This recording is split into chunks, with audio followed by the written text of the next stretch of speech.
if I release this on plane, was that a flip? No. Here's a flip if I do it out of plane. Okay. That's the difference.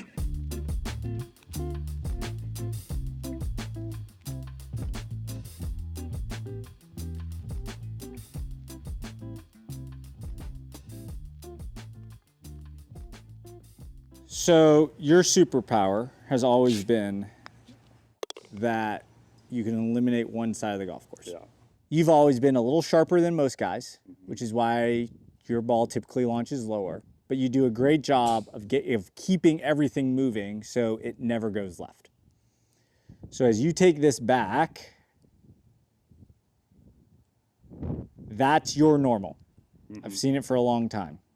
When you transition, here's what you have to be careful of, and this is where I think the two-way misses. When your shaft gets sharp, to hit it airborne, you're gonna have to get it undone in a hurry.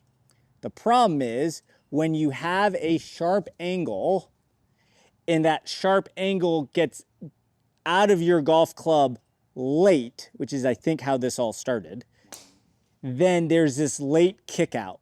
Late kick out creates draw spin. So now, not only is it starting left, it's now starting left, going left. The key for you is the when you undo the angle. It's not if you undo the angle, it's when. So awfully sharp there, and then this part right here. If you can get, when the arm's there, if you can get the club to like there, like under your hands, so by the time your hand's over your foot, can you get it, the club under your hands? Okay. Then you can balance what you do well, which is I'll never see a ball go left, but also hit a little bit higher to optimize how far it goes. So when your hands get over your foot, Okay. can you get the club head underneath your hands? Without feeling like I'm flipping. Here's my question. If I do this, if I release this on plane, was that a flip? No. But the club got longer sooner. So the question is, how do you feel like this club is released? Here's a flip if I do it out of plane. Okay. That's the difference. Getting longer sooner, which has never really been what you do a lot of. Yeah. That's why you hit beat cuts. Yeah. One of the reasons why you're really good at stinging a golf ball, because you have the really cool ability to create a lot of angle, which creates a lot of speed. When that angle is maintained, you deliver very little loft with a lot of speed. You do that with the club with not a lot of loft, and you hit a really cool golf shot. But if we want to hit that a little higher without losing your superpower, again, this is the key, without losing your superpower, is how do you get this here instead of here? Yep. And you're probably right. It is going to feel a little sooner. Okay. But it's not slow down, let it pass by. Yep. It's how do you bounce this? That one wasn't on plane. That one was. How do you bounce that on plane? So if you had to bounce that on plane, how would you do that? Okay, see where your hands kept going? Yeah. How do you get them to stop at your waist and bounce it? Okay, do it again. But that one was a flip because where did the club go? Yeah.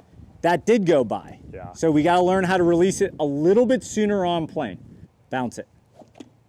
That. So that action is a flip. Yeah. So when you go, see, I think, again, we're starting to learn a lot of things. So when you went to try to bounce this, you went dump. Take my shin out. We got to figure out how to do this today. How do you just get this thing to bounce more on plane, not off plane? Ooh, that was better. A little bit higher. Stop the hands a little bit more at waist high.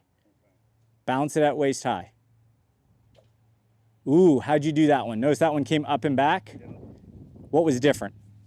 I was just trying to focus on, because I could feel a difference in the flip. My right hand kind of goes over. I was trying to almost release it under feeling. Yes, I think that makes a lot of sense. Notice here, the club is longer. Mm-hmm. Yeah, wow. I think those arms are in about the same spot. Right? We are going to release it more on plane. Let's Does it- give you a better idea of what on plane looks like. What would it be like if you had to release this to the tip of the stick? Just to the tip of the stick. So you're going to go up and put it on the tip of the stick. There.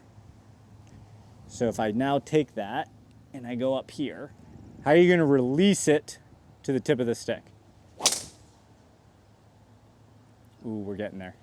That felt a lot more controlled too.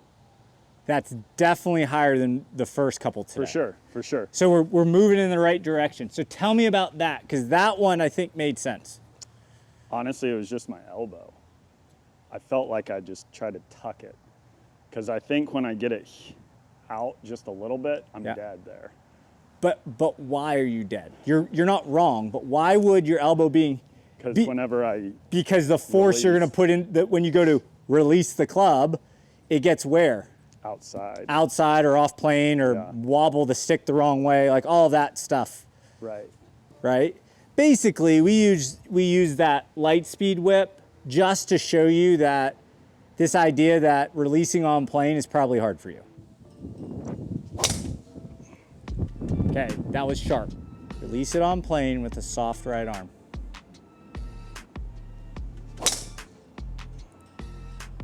A little low on the face.